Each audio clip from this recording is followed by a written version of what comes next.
I'm Gabriela Houston. Welcome to my show where we talk about storytelling in all its forms. On the show, I talk to artists, journalists, researchers, other writers, of course, and more about how they use storytelling in their jobs and life. This week's guest is Daniella Mestyanek Young, an author, a TEDx speaker, a sex cult survivor, a US Army combat veteran, an extremely advanced knitter, and someone who studies and thinks a lot about toxic group behavior and leadership demagoguery. Thank you so much for coming on the show, Daniella. I'm really excited to have you on. Yes, thanks so much for having me. And let me tell you, I simplified that whole bio, and now I just say scholar of cults, extreme groups, and extremely bad leadership. I like more information. I like to dig deeper. So, Great. can we just start with your fantastic book, Uncultured? Can you tell us a little bit about it?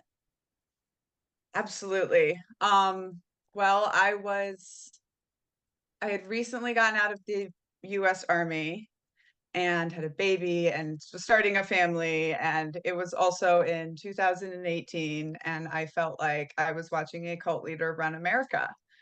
And I decided that And I you had might something. again. Yes. I don't think so, but yes. I decided I had something I wanted to say about it. And I talked to this wonderful woman who ended up helping me write my book, and she told me something great, which was, a memoir is not about you. It's your story, but it's about one idea. What is that idea? I had also just started my master's in organizational psychology, and I was all over this idea of group behavior that humans will do almost anything to fit into their voluntary groups. And I was like, boom, that's the one idea. And I can show you this in this sort of micro system of the Children of God religious sex cults. And then I can show you again in parallel in the US Army. Mm. And so that is my book, is kind of a story, the story of my life that takes you behind these high commune walls of a legit capital C cult and what it is like to be a child growing up in that environment. And then also takes you behind, these high commune walls of the Department of Defense in the US Army as a woman, into another very sexually violent environment and into war, um, and shows you that as well. Yeah. I mean, I just felt it is such a highly personal book, obviously. And of course, it touches on subjects that people, in the States, especially feel extremely strongly about in terms of the integrity of the US military. And so the first time I actually saw you and I saw your profile it was on social media, and just the relentless attacks that you're under by people who constantly seek to discredit you in what you're saying about the US Army specifically.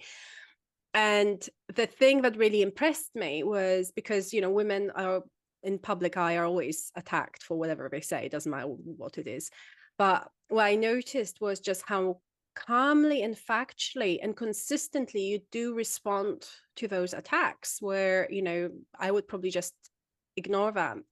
And I kind of observed it for a while, and I observed the analytical way in which you approach the subject. So how do you where did you get this ability, do you think, to sort of separate this highly emotionally charged story of your life and and how you present it to the world? Yeah, so one of the things is that I have been dealing with the way cult members treat you and attack you since I was 15 years old. And I'm now 36. So I've been doing this for a long, long time. And every group that comes under my lens has, interestingly similar responses. And now that I'm on social media, we can see these patterns. But the other thing, and this I give so much credit to my mentor, Scott Halter, who is one of my sort of good leaders in the book. And while everyone was telling me, to keep it more professional and maybe don't even talk about the cult, and he told me, talk about the cult, talk about the army, talk about being a mother, talk about your running, right? Like everything, basically the message he was giving me was two things. One is like everything that you experienced is your story to tell and is your expertise to pull from. And also, the thing I learned is that when you are telling a highly personal story, but that gives insight into a highly charged subject, you stay firmly behind the eyes of your story and your experience. It's much harder for people to argue with. Mm. I And think now you. when people Mm. want to argue with me if the army is a cult, I can just be like, well, did you write a book about it? Because I did. Which is, a very fair response. I think there is this definitely drive to try and gaslight people, especially women, about their experiences. So it does take this very sort of strong analytical core to be able to resist that continuously. And it made me think about, the way you were mentioning about seeing patterns of cult-like behaviors and cult-like organizations. And it made me think of the concept from, so it's a concept from Russian mythology, but there's a lot of cultures that have a similar concept of the holy fool. And Malcolm Gladwell wrote about it in his last book, Talking to Strangers. And the concept is like much like in the fable of the Emperor's New Clothes, that there is one person who questions what everybody around them are saying. And I was thinking about how, because we are programmed on an evolutionary level to go along with things and to kind of try and fit in and to not recognize when someone's lying to us. Yeah. And so this is so interesting, and it actually ties into the book, right? So I said we started off to write this book demonstrating that humans will do almost anything to fit into their groups. And halfway through the book, separately, both of my co-writers are like, but not you, Daniela. Like, you're the one that's not trying to fit in, right? You're the one that's always calling things out. Um, Interestingly enough, so this, by the way, is called the Cassandra effect. Yes. And the right from Cassandra of Troy, who predicted rightfully um, the end of the world, but people do not like the person that is always calling out the threat. In fact, they warn us about this in military intelligence school, in spy school. They're like, if you want to be liked, you need to be in operations, right? There's no such thing as an intelligence win, right? If Pearl Harbor had been prevented, we would not know what had been prevented, or 9/11 or anything else. And so it's only operational wins, intelligence losses. And one of the things I think is fascinating is this process, this idea of good groups, right? People always ask me, can you have a good cult? Or what is an example of a good group? And when I look at this from my strictly like intelligence officer threat perspective, I think as soon as you think of yourself as a good group, you're in danger, right? Mm. That's a blind spot. Of And course. so, in order to do intelligence work, you have to basically be agnostic, which is a term that means not religious, right? Not believing in yourselves as the good guys, right? Mm. And by the way, this terminology, good guys and bad guys, they actually use in the US military. We actually Of call the course. enemy the bad guys as like Yes, it's grown up adults. It's very weird. fascinating from a European sort of standpoint. Obviously all Yeah. this terminology, the good guys, bad guys in the military, it's something And when you're the one that because is pointing out like the yes. ways that the other, the outsider, the threat can harm your people, it's always perceived by people as like you're somehow a part of that attack or in favor of that attack. And it's subconscious. And I mean, this just happened to me in my own neighborhood where everyone's waiting on this pool remodel to come up. And I point out that there's a good likelihood that in 2023 or 2024, like your construction's not getting done on time. And oh my goodness, it was like I was rooting for it to fail. And Yeah. you know, so it's kind of like we see this everywhere, right? So one of these biggest patterns that I notice, first of all, just being in America and being someone who did not grow up in America, is that in every group that I'm in America and just in American culture in general, there are all of these things, tactics and techniques and procedures that groups use that are the same as cults. Yeah. I mean, when you're talking about And like so the I've danger zone, sorry, yeah. No, I was just saying I've now become this person that just like almost compares every group to some of the world's worst cults in order to like point out for people these dangerous similarities. I mean, that is like, so the role of the like holy fool in Russian mythology is so important, and it is, we need those people in our society, but it can be really isolating, like what like how you say. And I was thinking about Nelson Mandela quote like that, free speech, I think require, I'll be paraphrasing because I don't remember the exact quote, but no, free speech requires constant vigilance.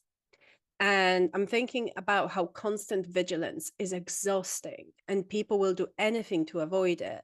And I think, you know, we all know people, individuals who operate on the assumption that they're good people, and therefore everything that they do must be pretty good. And that, you know, like Right. I've known people like that who would Right. lie, who would do, you know, pretty backhanded things, but they thought that I'm a good person, so this must be okay. And let me tell you, like, my response to this is to say there were good people in the sex cult too. Right. And at an organizational level, when I'm describing like this is the answer, my answer to why people join cults and like how they can believe this stuff. And I call it the sacred assumption. And it's this sacred belief, right? In the children of God, it was that this random white dude was the prophet of God. And so whatever he said, including advocating for pedophilia, was justifiable under the sacred assumption. And I think that in many cases in our regular organizations, the sacred assumption is that we are the good guys, right? Yes. I kind of tongue in cheek jokingly say, if you name your organization the anything, that's a big red flag, right? Like you really think you are something special. Yes. The US Army.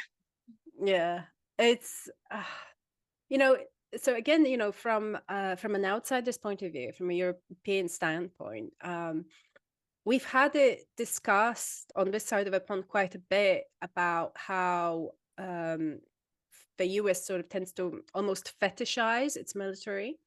You know, this constant "thank you for your service" kind of attitude, but without any practical help. So do you think that is also consistent with the cult aspect, or that you've identified in the US Army, about this separation from practical support while holding on to this idealistic belief system? Absolutely. So I will say that my own views about the Army really evolved because I have a lot of South American friends because I grew up in South America. And I was in my post-Army working at veteran organizations, you know, very kind of patriotic phase. And I had several of my South American friends be like, don't you think it's a little strange the way Americans worship their military? Meanwhile, I'm actively out here in a nonprofit organization trying to help veterans because we don't get the help from our country, right? Or another one, I did a survey for 2 years, and women almost never get thanked for their service as a first response, right? Because everybody's just so surprised. But even when we do, when we get thanked for our service, and we know that the wide open numbers out there are that almost 50% of us are sexually assaulted while we are in uniform, Yeah. it really feels like this slap in the face from the American public, the government, everything. And I mean, you only have to look at reviews of Uncultured and see people saying, what does she expect? She knew what she was signing up for. And to bring it back That is, to bring it back to the fetishization of our military, I have to say, like, is that how we talk about our military? Did I know what I was signing up for? I mean, you knew what you signed up for is a big cult stopping cliche, but that's not how we talk about our military. That's not what people think they're going into. They think they're going into an organization that has been vaunted and idealized. And honestly, now that that reputation is changing and people are becoming more and more aware of how toxic the culture is, we are in a national recruiting crisis. I mean, that is not surprising. There was a bit of I don't know whether it was testing the waters or anything. It was a prominent general in the UK hinted, because we don't have a conscription, right? In terms of what we don't have sort of national conscription. Being in the army is entirely voluntary, and so this general sort of hinted at, like, if there was like a bigger sort of crisis, or like war with Russia or whatever, then we would maybe bring back conscription service and introduce conscription for women. And the amount of backlash that receives straight up, because people are better informed and they don't want to be responsible for bombing children in Yemen, Right. And this idea that you owe your government something, that you're supposed to owe fealty to those representatives that are not Right. particularly popular, Right. because the current government is not popular. I So mean, it's, I will tell you, when I found out treason was still a crime, this was probably when I was being like educated as an intelligence officer. And I agree. If you raise your hand and you sign up to take on secret clearances and to serve your government, then you should be able to be charged with treason. But the fact that any random person, just for where they were born, can still be charged with treason in like modern times, I think is bonkers. But I will also tell you that coming out of a cult and going into high school, I have never been more terrified than when I watched everyone get to their feet, put their hands over their hearts, and start chanting. And in that Texas, we is, do it. In Texas, we do it to the yeah, American flag and to the Texas flag because we double down on it there. yeah, And so kind of my entire experience living in America right out of a cult has just been like, Americans all believe that they understand the way I was programmed and indoctrinated in a real cult, and yet they have absolutely no concept of the ways that they are programmed and indoctrinated yes. in America. And I It's just to do with core belief system, isn't it? And yes. And I describe American exceptionalism as like the little girl whose daddy told her she was the prettiest girl in the room. And then but she's grown up now and she still believes it. And so everybody else is kind of like, I don't know if we want to hang out. it does feel a little bit like that. I won't lie. But I was thinking, actually, when you talk about going into high school and sort of recognizing those patterns, and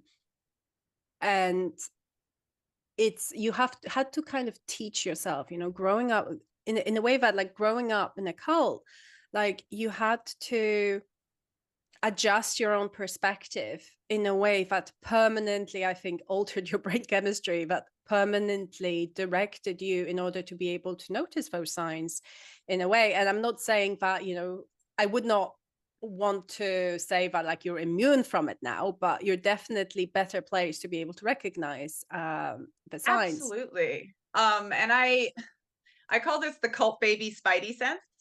And I think Mm. it really is what like this generation of scholars is bringing to the picture, that is like, we've spoken this language from birth. Like we speak manipulation and coercion, and we can spot it everywhere. And so, I can honestly say that I have been studying extreme groups and extreme leadership for 36 years because I have been spotting these patterns all the time. And you do, by the way, have to like, really deprogram yourself from that and like Yes. learn to think differently when you leave. And that But evolves yes, as well. I think that one of the things that I really hope comes through in Uncultured is this concept that kids who've grown up in cults can teach us more than just how to heal from trauma, right? They can teach us things about our society and our Mm. organizations that is really going on in America right now. I mean, there's a reason the book I'm writing right now is called The Culting of America. Mm.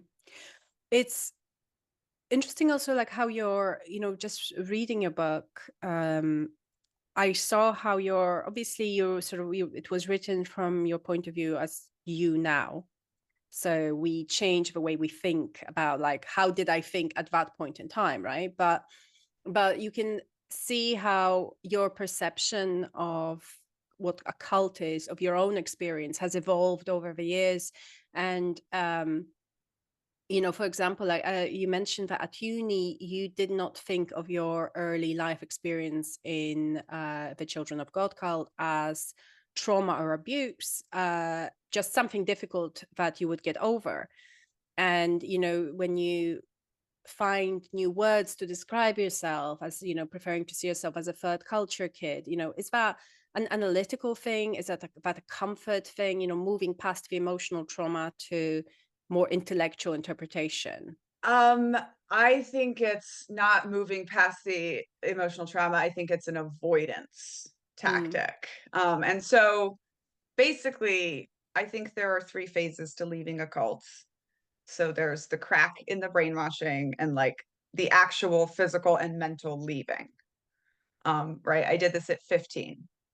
Then follows a period of like understanding why you were in a cult and what impacts it had on your personality and your identity.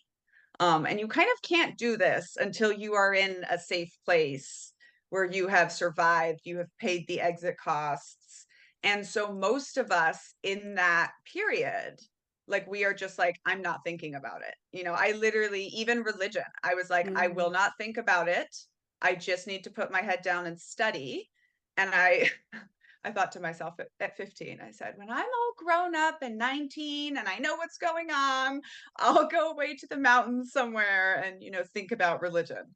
Um, so I really just focused on success and surviving. And I think it's kind of this toxic positivity thing that is bred into us in cults. Mm. But it's this idea that like I can outrun all the bad stuff if I just only focus on the good stuff. Right. So I would never dream of talking about how I was sexually abused, but I would talk all about how I speak three languages fluently. Mhm. Right. And so then, But the you silver know, lining, yes. and, about 10 years into that was when it kind of broke me and I had to start dealing. Um, and now I'm sort of on the end of my decade, right, of doing all that work that I described in the second phase. Mm. And then you kind of get to your third phase, which is moving forward with no models, right? Deciding what kind of person you're going to be, deciding what your beliefs are, and how you go forward with everything that Mm. you were taught, like gone. I think it's, as a sort of social creature, we just crave the narratives that give structure to our lives. And Yes. do you find it like exhausting sometimes to kind of that you're avoidant of those structures? So I will say that the reason people join cults when we boil it all down is clarity, right? People want Mm. to be told what to do, what to wear, what's going to happen, right? And honestly, after 6 years on my own, when you speak of finding it exhausting, right? I was looking forward to Army basic training, where I knew, just like they say in the Army, all you have to do to be successful is be in the right place, in the right time, in the right uniform, and never volunteer for anything, right? Don't stand out. And I have talked now to so many kids who grew up in high control religion and then went into the military, and across the board, we're all like, yep, we didn't experience anything harder in the military than we did, in these childhoods, in these high control religions, where we were worked incredibly hard and expected to self-sacrifice in all of these same things. So I do find it exhausting, I guess, to answer that part of the question, like always seeing the patterns and always seeing the things. But I also think it's balanced out by the ability to live your life however you want. So if you're in one of these high control groups, yes, you're safer, you just go with the flow, but you have a million rules for how to live your life. Mm. And so I think it's more about just like getting really real with yourself, that like there's no shortcut to being a human. Like you're just going to have to live in a world that is unpredictable and frightening and unclear with the rest of us. Yeah, so, it's I'm thinking about like those things that you have to unlearn, and of course, like we always fall into some kind of pattern, even if it's just our own pattern, that you create for yourself, and that is a very creating a narrative for your own life is very time consuming and emotionally draining process, and it's people don't like having any of that taken away from them at any point. And right. uh, like a lot of your book is how you came to sort of unlearn mindsets, even as you had already made the decision to leave. And like the reason I found that very interesting is my first book was all about community pressure and how people manage to break away from it. And for mothers, if they choose to protect their children, they have to leave their communities, but while they leave, they still retain some of those elements of belief, right, about their Mm-hmm. children, about the world. And reading your book, I was fascinated because I saw like, this is actual experience of someone who went through the thing that I was imagining for my book. And I just want to ask you, so how hard was it to unlearn certain beliefs as you left the cult, in terms of how you saw people's behaviors, for example? Yeah. And I said the third stage is like moving forward with no models. I think one of the hardest things is you have to realize that all of those models that you were taught were toxic, right? So I rejected the group, but that doesn't mean I knew how to avoid, right? Like narcissists in relationships, or, predators, or predatory organizations, and so that was a big thing for me. But the biggest things I think I had to unlearn was this concept of just like perfectionism. Um, and really, we were taught from birth basically the opposite of unconditional love, right? Like you're only good through your works and what you can do and your status in this organization. And so, even the way I describe to people, like I was not a good runner. I was not. My body is completely broken now at the age of 33. I was just going to be number one at whatever the number one thing was, no matter what it cost me. Right. And so I was running 6-minute miles and doing all these quote unquote amazing feats. But I think if the test to be a good officer had been chemistry, I would have been getting hundreds on chemistry tests, even though I can't science at all. Right. And it's just this mindset. Um, and for me, it actually took me all the way to the book. And the part I couldn't control, right, was the launch and like everything. And this really taught me a lot. Yeah, so the the perfectionism. And then also there's another thing called an intensity addiction. Oh, okay. And I think that this is the number one reason people do what I call cult hopping, which you see with me, where I go from a cult to a toxic relationship, which we sometimes call a 1-1 cult, to the army, to even ways that I engage with things like running or natural hair Hmm. movement, right? Just being these very black and white, totally consuming things. I mean, And in a way, like the way you approach this kind of mission of educating people about cults as well is it's very intense. It's very, and it because it requires you to engage with the public on, when I talk to people on social media, I give them such a tiny sliver of myself, really. I talk Mhm. about my books. I talk about some funny thing I saw. I might show them a picture of my cats. I never talk about my family. I never talk about personal things with my friends.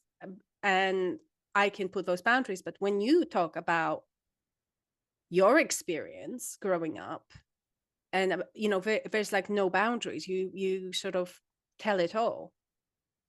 So how do you feel about that in terms of this intensity? um yeah, I think, I have definitely chosen like an intense career. And that's something that I have to balance a lot, and I think it's bred into me, right? One of the things about growing up in a cult is our developmental process is impacted, right? Like our ideas of community are very different. My therapist actually described it as being allergic to being alone because of Mm, how we grew up, and so this is one of the things I've had to learn in my life. And so I will say, I made this very specific choice in the book. It was when I was writing chapter 17, actually, deciding whether I was going to tell the story of the emotionally abusive relationship. And I just was like, you either just put it all on the page because it's a better book and people will connect to it, or you just don't write it at all. mm, So that's what I did. But I will say that in my daily life now, like I have more separation than people think. Um, and so, the book, for example, takes you to my life at 27, mm, and people don't get everything, or even like a lot of people have been like, we're just rushed through the high school and college years. And yeah, I didn't choose to give you that. That is a mm, whole different story that I have to plumb on a much deeper level. And I haven't chosen to do that yet. Um, I talk about the fact that I'm a mother, but I don't really involve my child. mm, I am I'm someone that seems like I'm chronically online, but I actually have kind of my set times, and then I spend a lot of time. It's almost like I have to have this balance because what I do is so intense and so personal, and then I need to have this just like complete just crafting with my daughter and doing, family things or neighborhood things. mm, So I'm learning that balance, and I'm learning how to like feed the intensity parts that I need, but then also take care of myself. And I think like this is one of the reasons why I say that you can't have a good cult, because ultimately the group never sacrifices itself to take care of the individual. So it mm. ultimately always hurts the individual.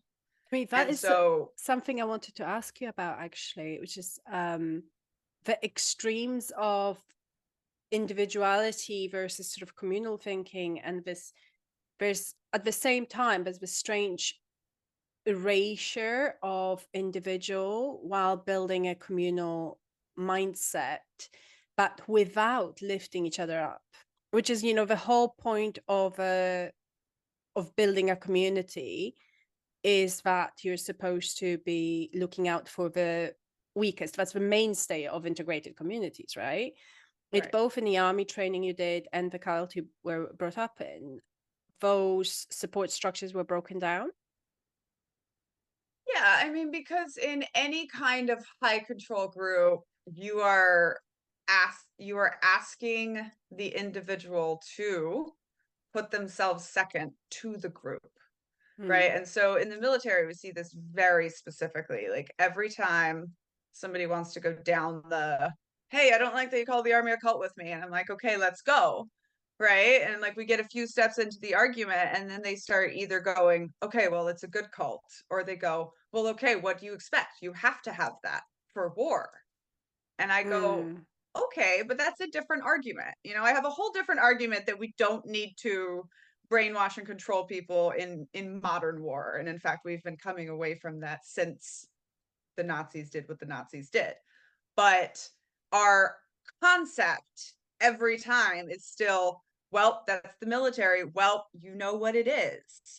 And I mean, literally, the army song tells us, and the army goes rolling along, right? Literally, like it does not matter. Anyone's son will do, right? I mean, to the point that they have created their own problem.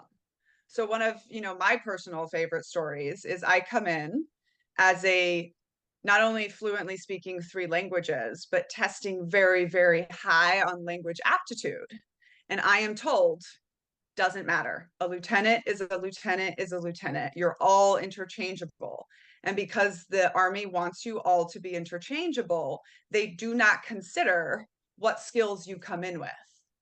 And so instead of being someone who was taught French and then spoke most of the languages, official languages of the African continent, as well as half the world, you know, to go with my Portuguese and Spanish, I was sent to Afghanistan to look at things that shoot helicopters. And so by the time I'm leaving the military, they are begging me to come be a Portuguese professor at West Point. And it continues to this day. I get requests to come back on active duty because they so desperately need Portuguese professors, because you have to be a captain or above who speaks Brazilian Portuguese. And you know, by this point, I'm like, nah, sorry, right? Like you had your chance with me. But it's this, right? In order for you to be a good lieutenant, you need to forget that you speak Portuguese. You need to just be the same, pay your dues, prove that you're like everyone else. And But then the same somewhere time, down the road, maybe we'll try to use you for your special skills. but at the same time, you have those sort of exceptional individuals being kind of lifted outwards to say, look at this person. You know, that's why you have those big celebrations of people in the military getting their medals. You know, why is that being shown to the public? It's not for on behalf, it's not for those people who are getting those medals, right? It's to show these are the people we're uplifting, these are the exceptional individuals in the group. Right. And this is what was interesting about the first guy who got a Medal of Honor since the Vietnam War, who was still alive, Sal Giunta. And he actually said in an interview, he said, it's almost embarrassing to be going through this much pomp and ceremony when he said, I only did it because it was the soldier who was my buddy getting pulled away.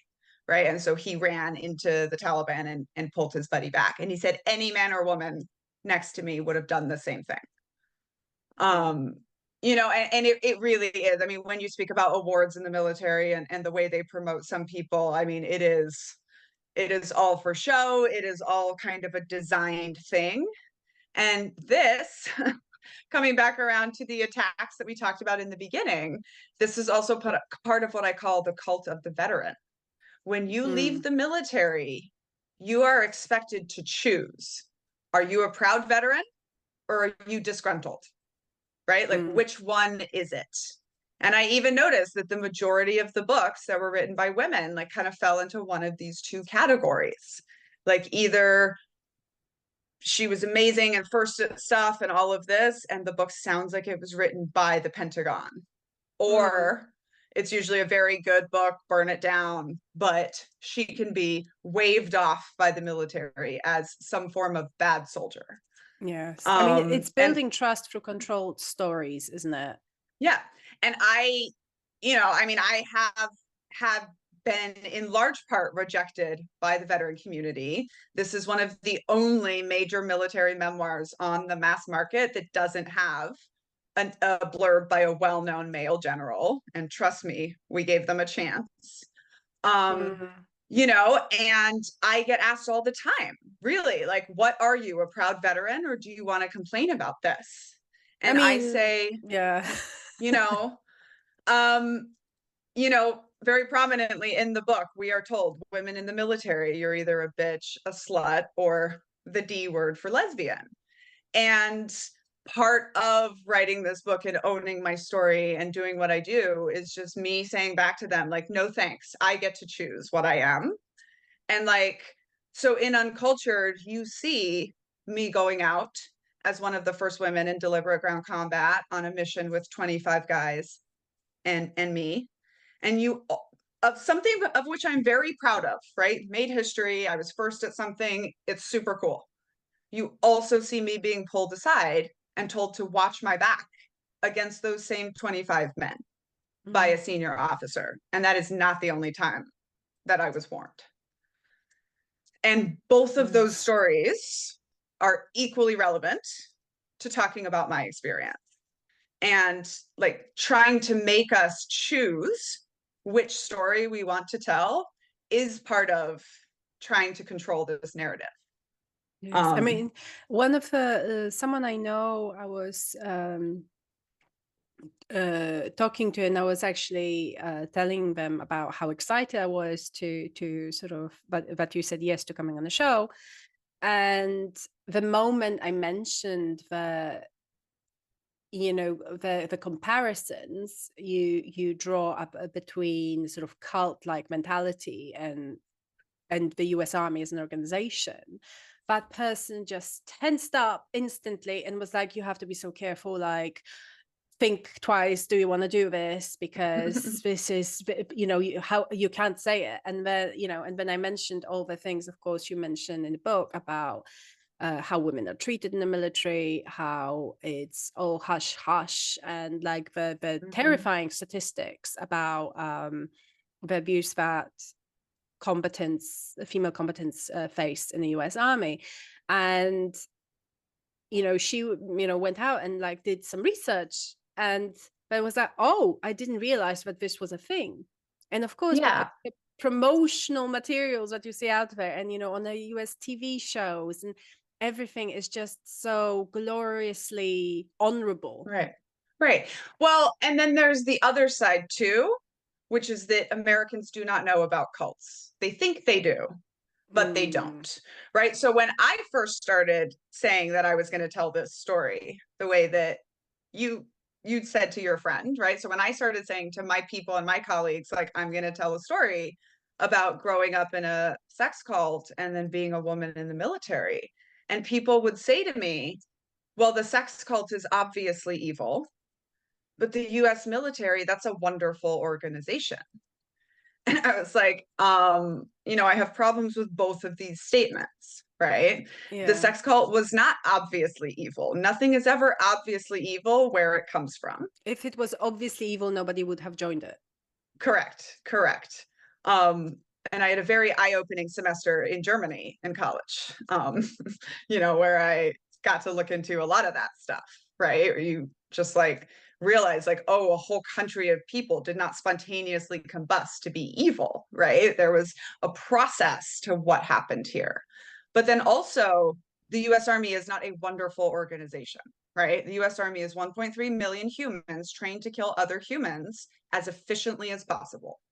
And when we boil it down to that, this is when we are able to start making comparisons. But this is also why I say, this is why I wrote the book as a story, right? Because when you say, and I've had many military people and even cult survivors who've been in the military say, when I first heard your angle, like I completely disagreed, I couldn't stand it, but once I listened to the book or read the book, like I get it.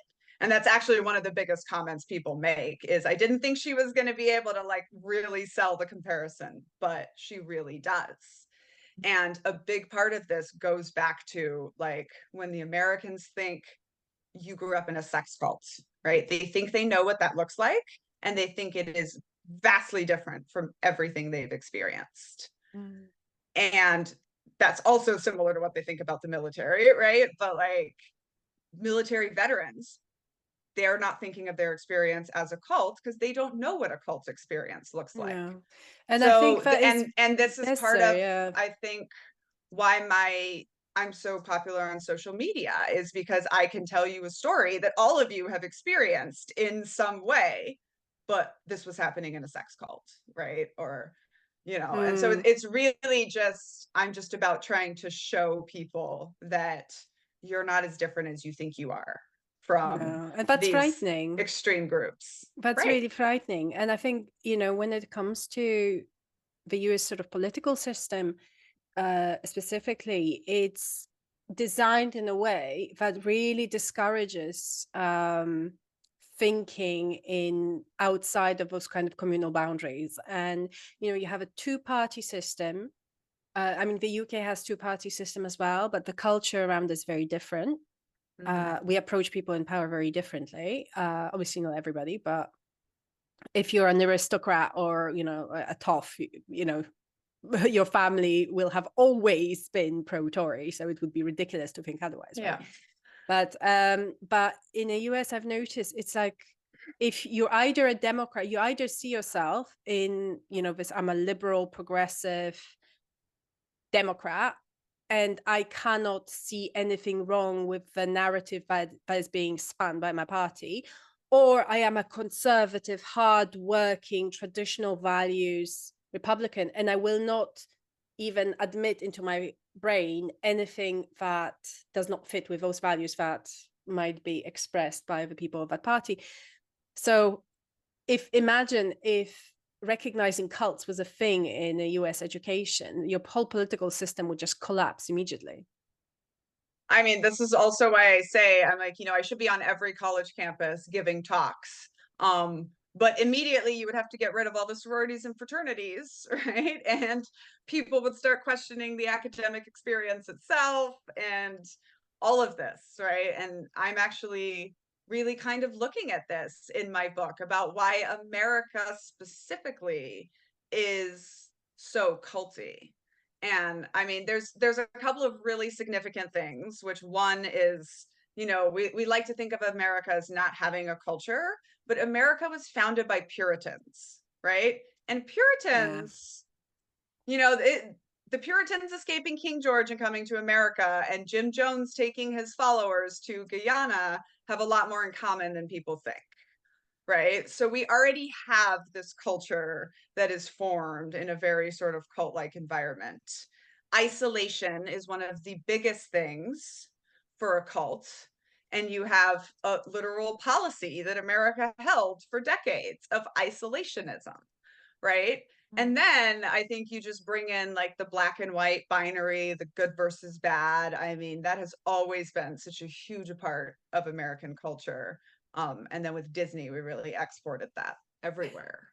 Um, Yes. but and going back to like even the UK, right? The UK is more isolated, especially back in the day, than other European countries. And I'm going to draw your attention to the fact that we call it the US and the UK, but not the France and the Germany, right? Yes. Our It's ways of looking at ourselves is, very relevant, I think. absolutely. I say it with full awareness that I've named my show the Gabriela Houston Project. Oh, Oh, it's oh. okay. But if you start putting pictures of yourself everywhere, like if your podcast gets Mm. picked up and it's really big, and then like everyone that works for you has to know your origin story and has to see like pictures of you everywhere, then I'm getting concerned. I mean, I expect a call from you if that happens. Please do. And when I say, like, when there are pictures of you everywhere or the Mm. leader everywhere, it's probably a cult. I need you to know that in every single building of the US Army is posted the pictures of the chain of command. Yes. I mean, you have to know who the leaders are so you don't argue with their opinions. Very, very glad that I put away my uniform before I had to walk past pictures of the orange man in charge of the military. Yes, that is very difficult, isn't it? If you kind And of believe that you are following the good guys and then your leaders are people that you very much disagree with.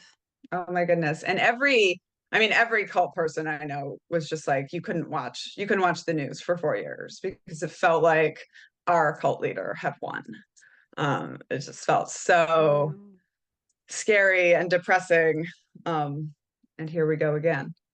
I mean, I just wanted to sort of bring all of that towards the kind of social media aspect of things and how people get entrenched and the way that algorithm pushes us to be in those little communities.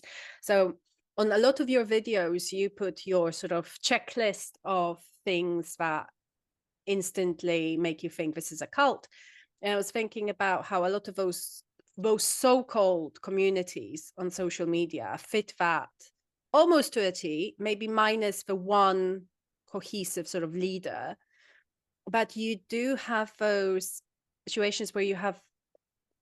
So I've listened to some people who are talking about belonging to like a particular group on social media to do with their political views, and they felt such a sense of community, and then the moment they started expressing any doubt, they were unceremoniously booted out by people who would call themselves friends.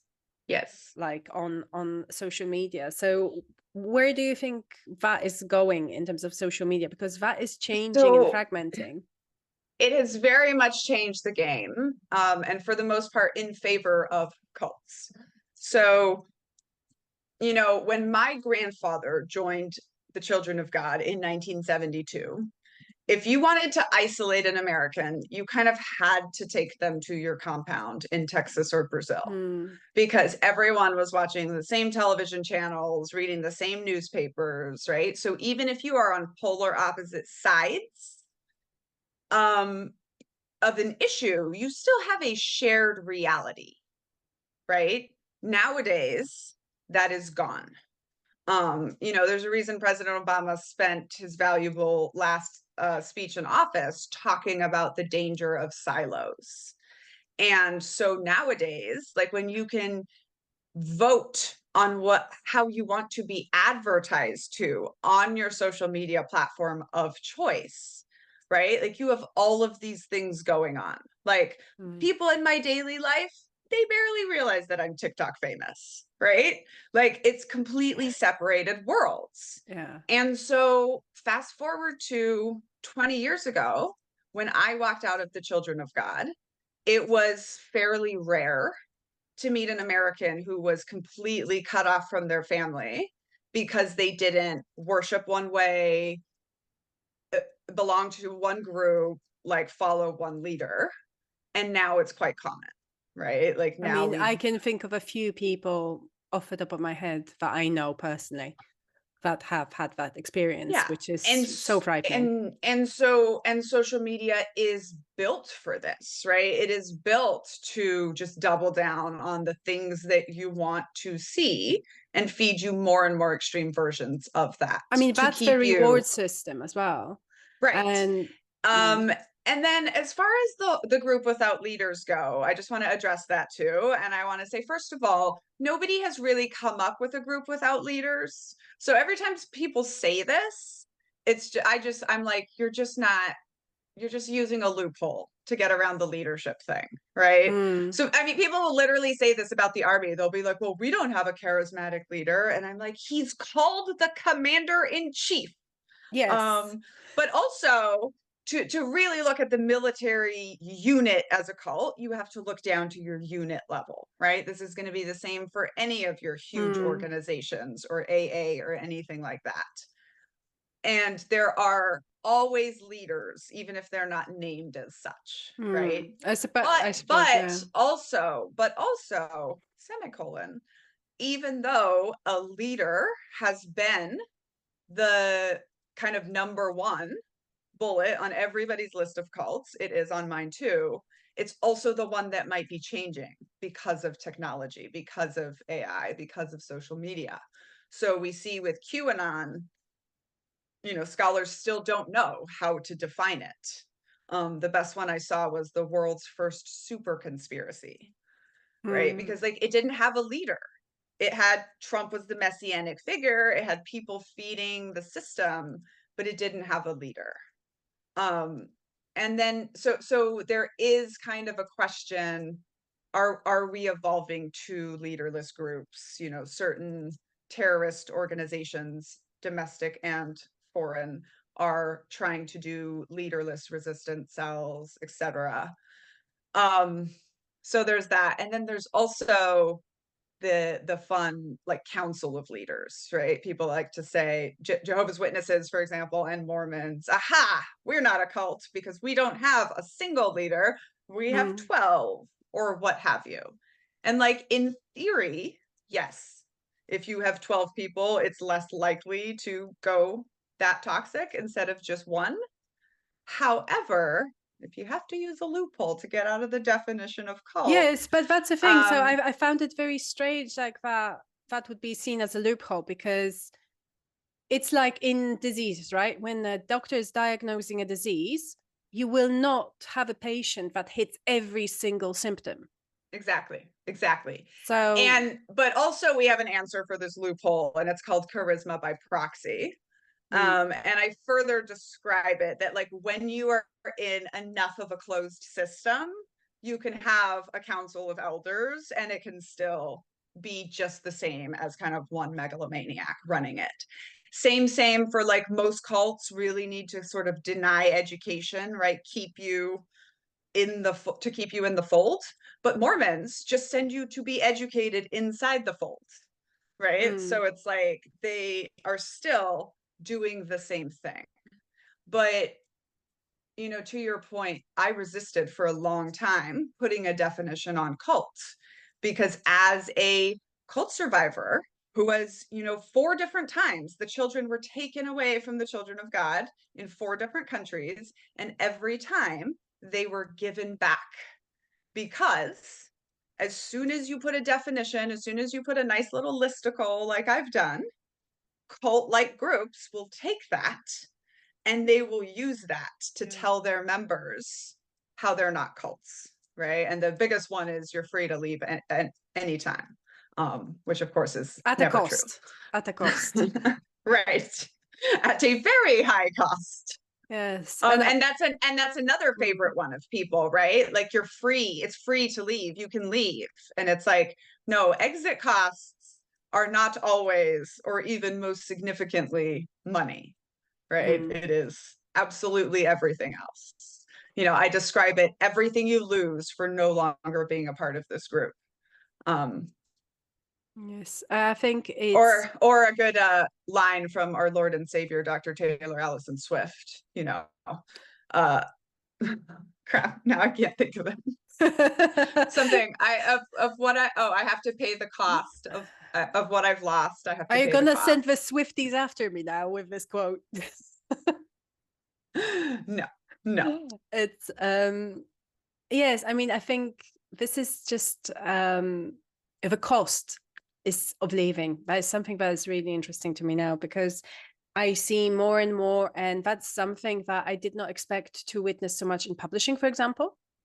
There's a lot of things that are you can be in the right kind of group if you believe all of those things, right? And it doesn't matter if you have evidence to support the opposite point.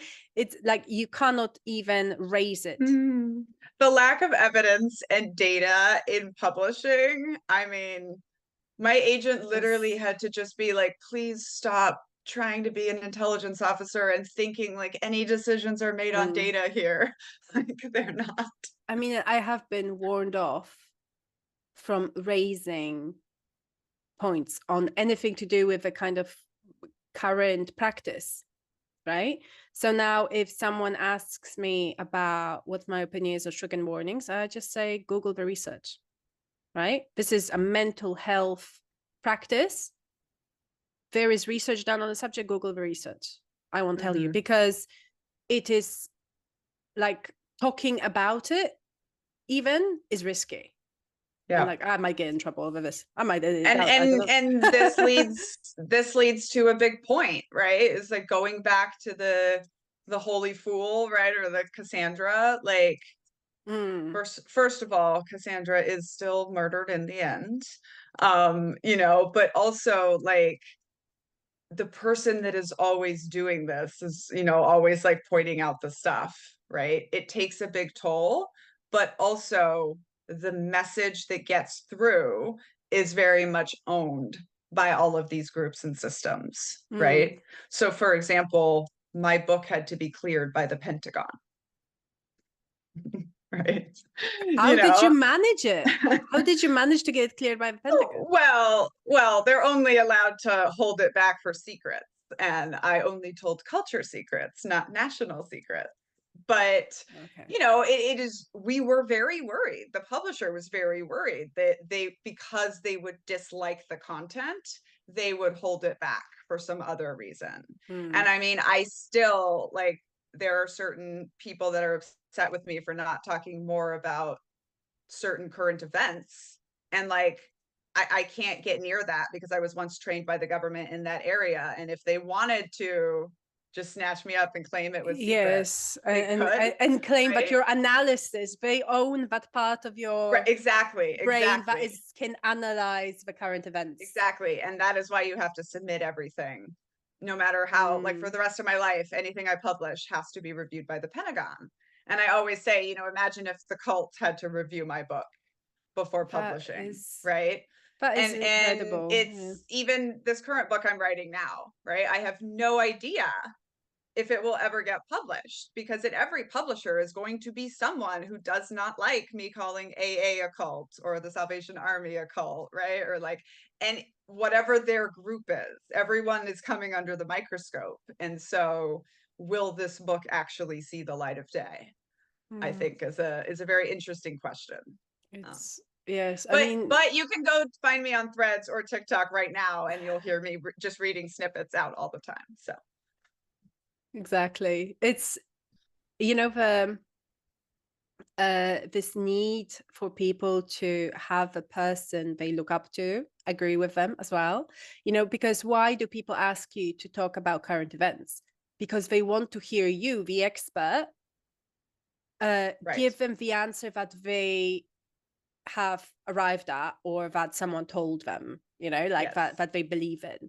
And this need to have people agree with you is so, it is very cult-like for me, you know, it is, I think, why so many cults are so alluring, because they tell you that we all agree, we have found the answer that we all agree on. And I tell people, like, I have never met a human being that I agreed with on everything. Yes.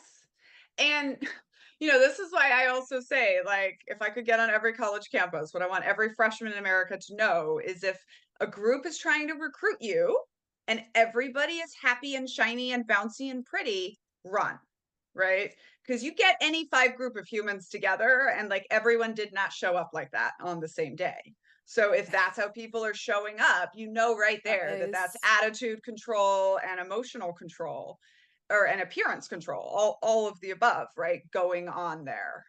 But you know, to what you were saying, right, this is the definition of extremism, and why it works is because people love to be surrounded by people who look and think just like them and can reassure them that they are doing the right thing with their life, right? You are on the right track. And finally, cults give us a feeling of superiority, right? And I could, when you talked about things we need to unlearn, that was one of the big lessons for me. It was I could look back at my life and be like, so I was in the cult, I was a missionary kid, so I was better than you. And then I was a super student, so I was better than you. And then I was a soldier, so I was better than you. And then even then I was a super soldier, so I was better than you. And then when I get out of the army and I just try to work a regular job at Microsoft, I kind of fall apart, and I really Yeah. had to realize this is one of those questions when you leave a high control group, you're usually looking to find, we call it purpose, but we're usually looking to find superiority. Like, what Yes. gives us this promise that we're better?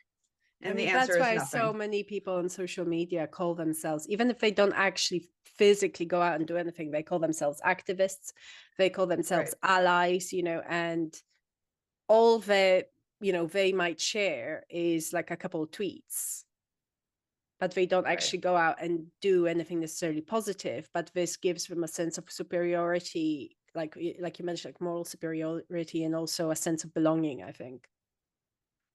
Yeah, and just the concept that like declaring your allegiance to this group is helpful, right? When it's like not.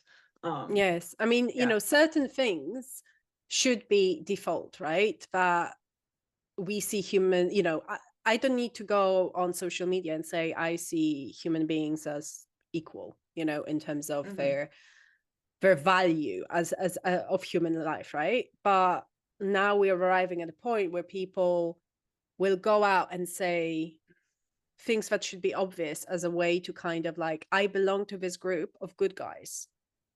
Yeah. And it all comes back to, so, I have all these lists, right? I love lists. And so I have a list that's called the Guru Gotcha checklist for when you're following these people that you look up to, right? And you can like start to see some of this toxic behavior. And I also have a list called red flags for toxic AF groups.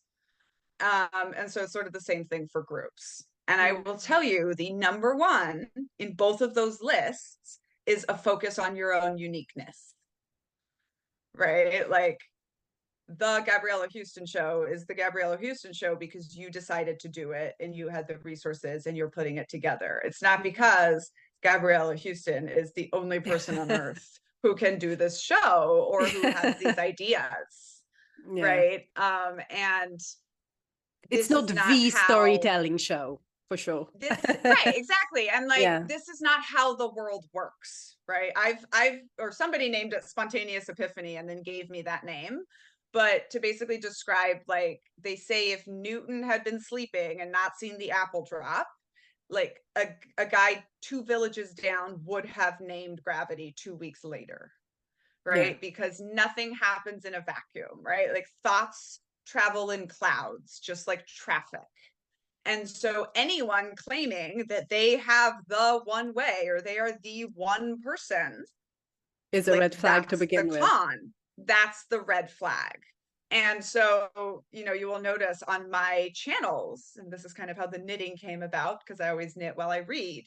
And my channels, I work very hard to keep it 50% other people's voice, right? So I'm reading books from other people or I'm bringing in what other scholars say to sort of reinforce this idea that, like, I have a cool channel just because I have time and information at my fingertips, not because like anything about me is that unique, even though I kind of do have a very unique origin story, And that's right? a But great it's, self-discipline tactic as well. I think it really helps to ground you. It's not oh yeah, necessarily oh for the yeah. benefit of others. I made It's I about made the Guru Gotcha checklist for me primarily to keep myself in check, because this is the other thing, right? It's like every cult leader studies other cult leaders, and anyone who has studied the science of motivation knows how to manipulate you. And I am very aware that if I wanted to build a cult, like, I would build the best one.